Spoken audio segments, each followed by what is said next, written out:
예수님께서 부활하신 후에 제자들을 만나셨죠. 하지만 제자들은 부활하신 예수님을 만났지만 믿을 수가 없었습니다. 당연하겠죠. 어떻게 죽은 자가 살아날 수 있겠습니까? 부활하신 예수님께서 제자들에게 하신 첫 번째 말씀이 무엇입니까? 36절입니다. 이 말을 할 때에 예수께서 친히 그들 가운데 서서 이르시되 너에게 평강이 있을지어다 하시니. 자, 이 말을 할 때가 어느 때예요? 제자들 중에 야, 내가 부활하신 예수님 만났어. 그러니까 무슨 소리야? 어떻게 예수님이 부활하셔? 막 이렇게 얘기할 때, 그때 그러니까 제자들이 다 모여서 예수님이 부활했대. 무슨 소리? 말도 안 돼. 그때 예수님께서 그들 가운데 서서 첫 번째 메시지가 뭐라고요? 너희에게 평강이 있을지어다. 평강이 있을지어다. 왜 평강이 있을지어다 말씀하실까요? 지금 제자들의 마음에 평강이 없잖아요. 얼마나 불안하겠습니까? 단지 예수님께서 제자들의 불안한 마음을 진정하기 위해서 평강이 있을지어다 하신 것이 아니에요. 여기서 평강은 샬롬입니다. 샬롬. 예수님께서 왜 십자가에서 죽으시고 부활하셨습니까? 우리에게 무엇을 주시기 위해? 샬롬. 이 샬롬은 하나님과의 관계가 회복된 것을 샬롬이라고 하죠. 죄가 사함받는 것, 죄사함이 있고 하나님의 은혜가 임하고 하나님이 함께하는 그것이 샬롬. 그래서 샬롬이 하나님의 나라가 임한 것이 샬롬이죠. 그러니까 예수님은 이제 십자가에서 죽으시고 부활하심으로 진정한 샬롬, 평강을 우리에게 주실 수 있게 된 거죠. 그래서 이 샬롬, 평강을 선포하신 것입니다. 우리 안에 이 샬롬이 있습니까? 이 평안이 있습니까? 그래서 예수 믿는 사람들은요, 예수 믿지 않은 사람과 다릅니다. 똑같이 고난을 받아도, 똑같이 어려워도, 똑같은 환경 속에서도 지금 우리나라가 얼마나 어려운 상황에 있어요. 우울하잖아요.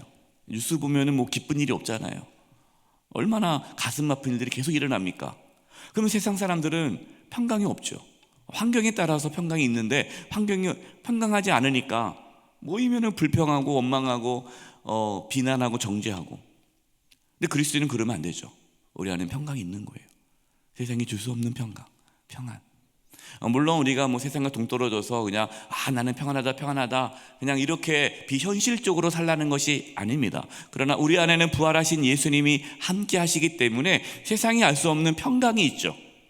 그래서 세상 사람들은 그 모습을 우리를 통해서 볼 수 있어야 돼요.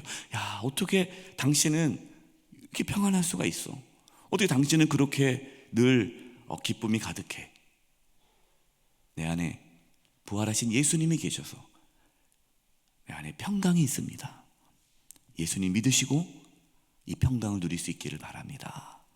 여러분 고백할 수 있는 그러한 평강이 우리 안에 회복되기를 바랍니다. 37절이에요. 그들이 놀라고 무서워하여 그 보는 것을 영으로 생각하는지라. 그러니까 예수님 나타났지만 진짜 부활하신 것이 아니라 예수님의 영, 그러니까 죽으신 예수님의 영혼이 나타난 것처럼, 귀신을 본 것처럼 생각했다는 거예요. 믿지 못하는 거죠. 그러자 38, 39절입니다. 예수께서 이르시되 어찌하여 두려워하며 어찌하여 마음에 의심이 일어나느냐. 내 손과 발을 보고 나인 줄 알라. 또 만져보라. 영은 살과 뼈가 없으되 너희는 보는 바와 같이 나는 있느니라. 만져봐라. 예수님은 실제로 부활하신 거예요. 만져지니까. 손과 발, 못 박힌 거 다 보여주는 거예요. 그러면 이 정도 믿어야 되잖아요. 근데도 못 믿어요. 그러니까 예수님께서 뭐라고 하십니까? 뭐 먹을 거 없니? 먹을 거. 내가 뭐 먹어볼게. 그래서 구운 생선 있으니까 딱 주니까 그걸 드시는 거예요. 그래도 믿을까요? 안 믿을까요?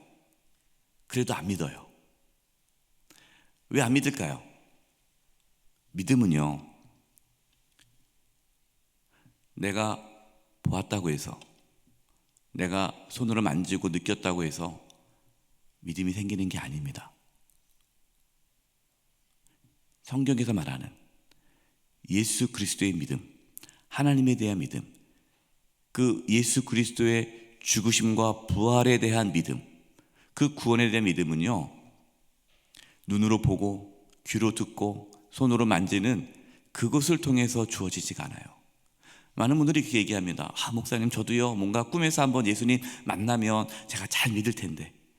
또 얘기하죠. 제가 이런 어려움이 있는데 이것만 딱 해결되면 제가 이때부터 진짜 예수님 잘 믿을게요. 저는 목회하면서요 그런 얘기 많이 들었어요. 근데 진짜 실제로 하나님께서 그런 역사를 해도요 다 떠나가요. 다 진짜 다 떠나갑니다. 네. 왜요? 그것은 참된 믿음이 아니에요. 그래서 예수님께서 뭐를 말씀하십니까? 44, 45절입니다. 또 이르시되 내가 너희와 함께 있을 때에 너희에게 말한 바 곧 모세의 율법과 선지자의 글과 시편에 나를 가르쳐 기록된 모든 것이 이루어져야 하리라 한 말이 이것이니라 하시고, 이에 그들의 마음을 열어 성경을 깨닫게 하시고. 할렐루야. 여러분, 참된 믿음은요 말씀을 들음으로 생기는 거예요. 내가 뭔가 경험하고 체험하고 뭔가 환상이 보여야 되는데, 어떤 분들은 목사님 요즘에 꿈에 뭔가 영적인 계시가 안 보여요. 뭔가 보여야 돼. 기도할 때 몸이 뜨거워야 돼. 자꾸만 이렇게 체험을 위주로 신앙생활 하시는 분들은요 흔들립니다. 참된 믿음은 보이는 것이 없어도, 만져지는 것이 없어도, 느껴지는 것이 없어도 하나님 말씀을 통해서 부어주시는 그 은혜, 말씀을 통해서 생겨지는 그 믿음이 참된 믿음이에요. 그래서 예수님께서 제자들에게 그 성경을 딱 풀이해 주는 거예요. 말씀을 통해서 부활하신 예수님을 만나게 된 거죠. 사랑하는 성도 여러분, 하나님 말씀을 통해서 부활하신 예수님을 만날 수 있기를 바랍니다. 말씀을 통해서 우리 가운데 믿음이 부어지기를 바랍니다. 그 믿음이 굳건한 믿음이고 흔들리지 않는 믿음이에요. 엉뚱한 데 가서 믿음을 찾지 마시고 하나님 말씀 앞에 부어지시는 하나님의 그 은혜를 통한 믿음을 회복할 수 있기를 바랍니다. 46절 47절이에요 이제 예수님께서 다 말씀해 주시고 이제 사명을 주시는 거죠. 또 이르시되 이같이 그리스도가 고난을 받고 제3일에 죽은 자 가운데 살아날 것과 또 그의 이름으로, 예수님의 이름으로 죄사함을 받게 하는 회개가 예루살렘에서 시작하여 모든 족속에게 전파될 것이 기록되었으니. 그래서 뭐라고 말씀하십니까? 너희는 이 모든 일에 증인이라. 사명을 주십니다. 사명. 부활하신 예수님을 만나셨습니까? 우리 안에 믿음이 있습니까? 그렇다면 예수님께서 우리에게 사명을 주세요. 그 사명은 뭡니까? 예수님의 부활이에요. 우리는 부활의 증인이에요. 예수님이 부활하셨다는 게 무슨 의미일까요? 예수님께서 십자가에서 죽으신 그 죽으심이 우리의 죄를 사하는 죽음이라는, 대속의 죽음이라는 것을 전하는 거죠. 그래서 예수 그리스도의 이름으로 죄사함을 받는 것을 전하라. 이게 부활의 증인입니다. 우리의 사명이에요. 그래서 우리는 부활하신 예수님을 전하면서 그 예수님의 죽으심이 우리를 위한 죽으심임을, 예수 그리스도를 믿어야만 죄사함을 받고 하나님의 자녀로서 평강을 누릴 수 있다라는 것을 전해야 되죠. 그런데 이 사명을 우리의 힘으로 할 수 있습니까? 못하죠. 그래서 예수님께서 말씀하십니다. 49절 볼지어다 내가 내 아버지께서 약속하신 것을 너희에게 보내리니 너희는 위로부터 능력으로 입혀질 때까지 이 성에 머물라 하시니라. 이 하나님께서 약속하신 것이 뭡니까? 성령님이죠. 성령님이 임할 때까지 예루살렘을 떠나지 말고 기다리라. 그래서 그 기간이 50일이죠. 그래서 우리는 이제 기쁨의 50일이라고 해서요, 예수님이 부활하시고 오순절 성령이 임하는 그 50일 기간 동안 우리는 기쁨으로 보내면서 우리에게 성령을 부어주신 그 은혜를 경험하면서 이제 증인의 삶을 살아가는 그 기간이 기쁨의 50일 기간입니다. 우리는 지금 이 기쁨의 50일을 보내고 있죠. 우리의 힘으로 예수님 믿을 수도 없고 우리의 힘으로 예수님을 전할 수도 없습니다. 성령의 능력이 임해야 우리는 증인의 삶을 살아갈 수가 있어요. 그래서 이 새벽에 성령 충만함을 구할 수 있기를 바랍니다. 성령 충만해야 여러분 우리가 그리스도인으로서 살아갈 수가 있습니다. 51절 53절이에요. 축복하실 때 그들을 떠나 하늘로 올려주시니 승천이시죠. 예수님이 이제 50일을 함께 하셨고 이제 승천하셨습니다. 40일 함께 하시고 승천하셨죠. 40일 동안 함께 하시고 이제 승천하셨어요.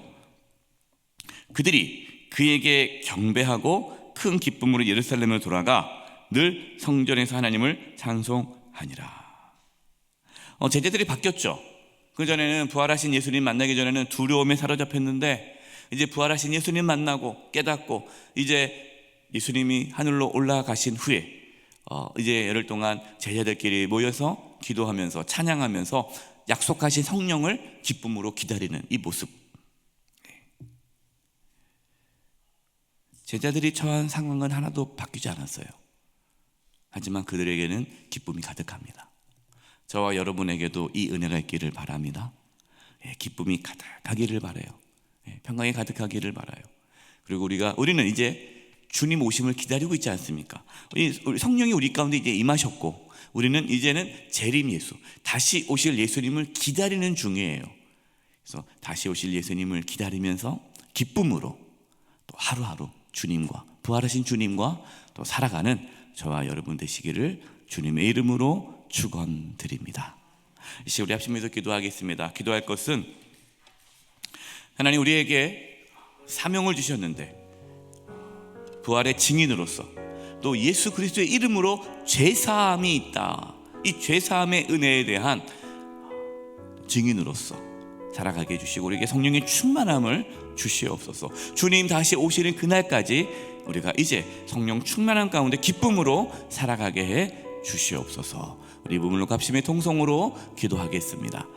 하나님 아버지 감사합니다. 부활하신 예수님, 우리가 부활하신 예수님을 늘 모시고 살아가게 하여 주시옵소서. 또 우리의 믿음이 하나님 말씀에 근거하여 바른 믿음이 생길 수 있도록 역사하여 주시옵소서. 성령의 충만함을 주시옵소서. 성령의 충만함을 주시옵소서. 담대하게 살아가게 도와주시고 성령의 충만함 가운데에 주님 역사하여 주시옵소서. 기쁨이 가득하기를 원합니다. 우리 사랑하는 성도님들 성령 충만함 가운데 기쁨이 가득한 가운데 다시 오실 예수님을 바라보며 기다립니다. 재림 예수를 바라보며 기다리며 준비할 수 있는 깨어있는 신앙들 될 수 있게 하여 주시옵소서.